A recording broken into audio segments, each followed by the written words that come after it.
আপনাদেরকে আজকে ঐক্যবদ্ধ হতে হবে।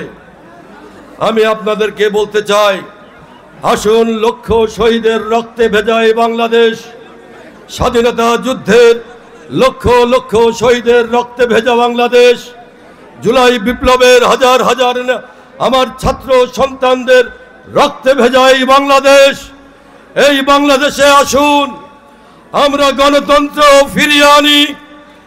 আমাদের নেতা তারেক রহমান, বেগম খালেদা জিয়ার নেতৃত্বে এই বাংলাদেশে আমরা সবাই মিলে হাতে হাত রেখে এই সরকারকে আমরা বলি অনতিবিলম্বে জাতীয় সরকারের ঘোষণা তাকে দিতে হবে।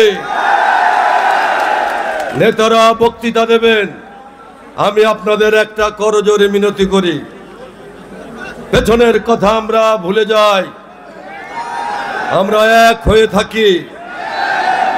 বায়ে আমরা জিজ্ঞেস করি আমরা কি বিএনপি করি, ডাইনে জিজ্ঞেস করি আমরা কি বিএনপি করি, জোরে বলেন বিএনপি করি, সবাই বলেন বিএনপি করি। কোনো ভেদাভেদ যেন আমাদের মধ্যে না হয়। আজ থেকে রাজবাড়ী জেলার বিএনপির মধ্যে কোনো গ্রুপিং হবে কেউ চাই না।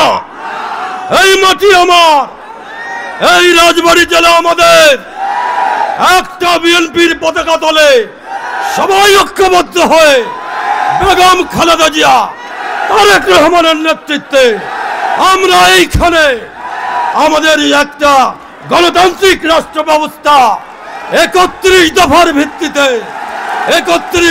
ভিত্তিতে গণতান্ত্রিক রাষ্ট্র ব্যবস্থা আমরা গড়ে তুলব, ঠিক কিনা?